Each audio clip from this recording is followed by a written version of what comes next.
आज हम बात करने वाले हैं बंधन बैंक की। लास्ट एनालिसिस जो हमने एक महीने पहले की थी, हमने बोला था कि बंधन बैंक एक वीकली डिमांड जोन में आ रहा है और यहाँ से हमें अप मूव प्लान करना चाहिए। प्राइस था अराउंड 211। हमने बोला था ये जोन से बुलिश एक्शन, प्राइस एक्शन का वेट करके आप बाई कर सकते हैं। और आप देख सकते हैं इसी जोन से जो हमने लास्ट टाइम प्रेडिक्ट किया था, यहाँ से एक अच्छा अप मूव आया है। स्टॉक ने 250 का लेवल भी टच किया है और यहाँ से एक अच्छा अपमूव मिला है। आज हम बात करेंगे कि आगे की क्या पॉसिबिलिटीज है यहाँ पे और आगे हमें कैसे ट्रेड प्लान करना चाहिए इसमें। तो लेट्स गेट स्टार्टेड। पहले एक बार मंथली चार्ट में आ जाते हैं। मंथली चार्ट में हमने यहाँ पे बाई क्यों बोला था वो भी देख लेते हैं। तो यहाँ पे एक जो बोलते हैं मंथली सप्लाई था, वो स्टॉक ने क्लियर किया था।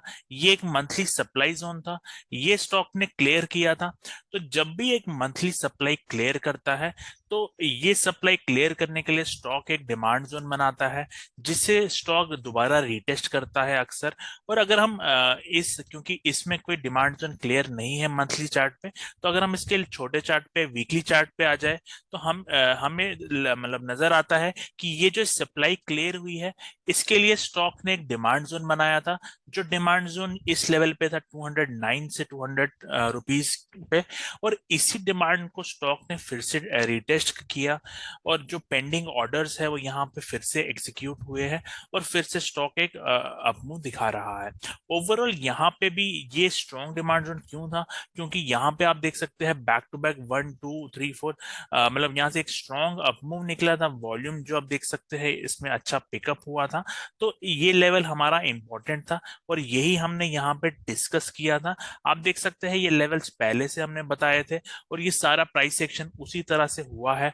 और यहाँ पे भी हमने बोला था कि ये एक सप्लाई जोन है जिसको प्राइस क्लियर कर देगा। और यहाँ पे देखिए इस सप्लाई जोन को प्राइस ने क्लियर किया है। तो यहाँ पे अगर हम फिर से यही लॉजिक लगाए, ये जो सप्लाई जोन था, यहाँ पे ये क्लियर होने के बाद जो ये पुराने डिमांड जोन है वो स्ट्रॉन्ग डिमांड जोन बन गए।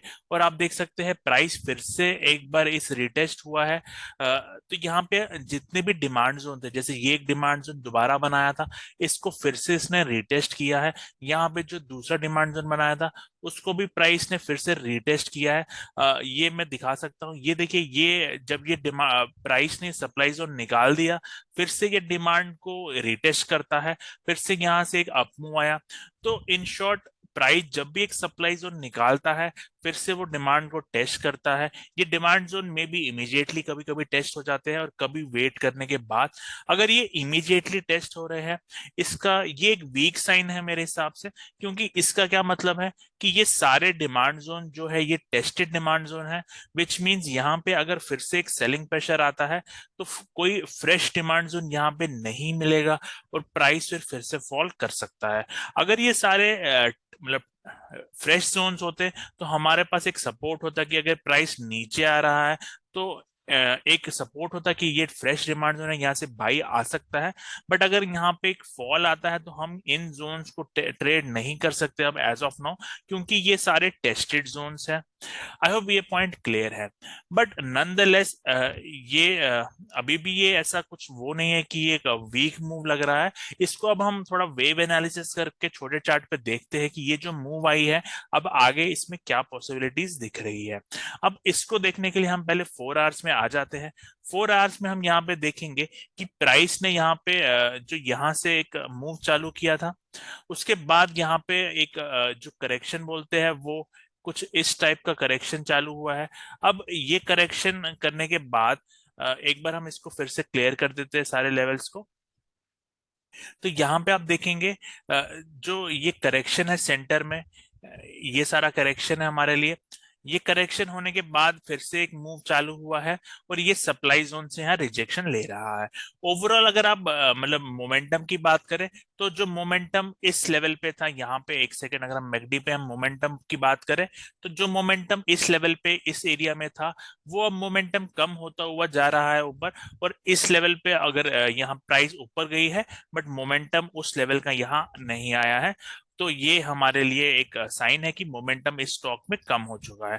ट्रेंड लाइन की बात करें तो ऑन अ 4 आवर बेसिस हमारी ट्रेंड लाइन ये है, और जब तक ये trend line on a safe है ऑन अ 4 आवर बेसिस, तो ये अप मूव कंटिन्यू कर सकता है। बट ये मोमेंटम क्योंकि कम है, तो हम इसको अभी एबीसी ही लेबल करेंगे। अनलेस एंड अनटिल ये मोमेंटम पिक करता है तो वो दूसरी बात हो जाएगी, बट एज ऑफ नाउ ये एबीसी स्ट्रक्चर है। और एबीसी जैसे ही सी वेव कंप्लीट होगी तो फिर से एक स्टॉक में करेक्शन आ जाएगी। अब ये सी वेव कंप्लीट नहीं हुई है अभी, और हम इसको 1 आवर में स्टडी करेंगे। 1 आवर में हम आ जाते हैं, तो यहाँ से जो सी वेव चालू हुई है वो अभी भी कंटिन्यू कर रही है। और जब तक हमारा ये लो है वो है, ये लो की बात करें तो 229 रुपीज का ये लो है। जब तक ये ब्रीच नहीं होता तब तक ये मूव कंटिन्यू रहेगा।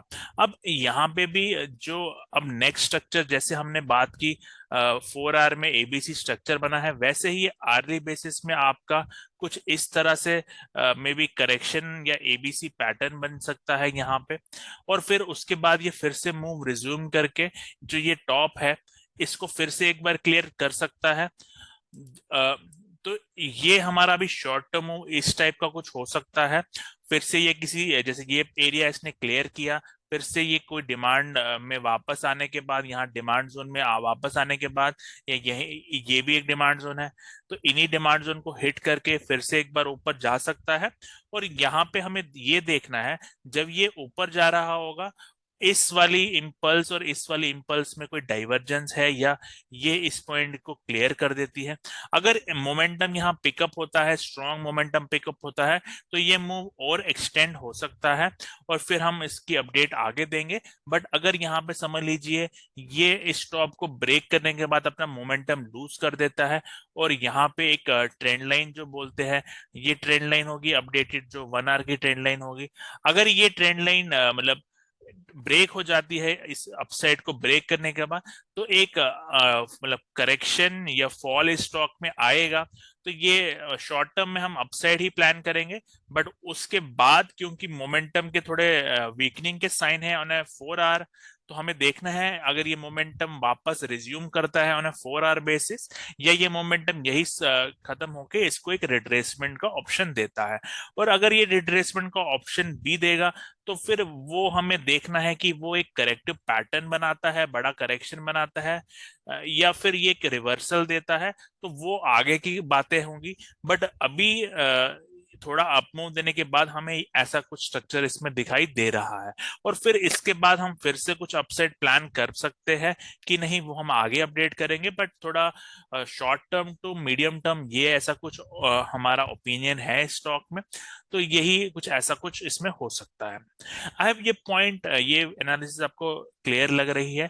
यहाँ पे भी अभी आप देख सकते हैं टॉप साइड हमारे पास ये रेजिस्टेंस है 270 का। तो अगर ये क्लियर हो जाता है तो फिर इसमें और बुलिश मूव आ सकता है, maybe on buy on dips बन जाएगा ये स्टॉक फिर।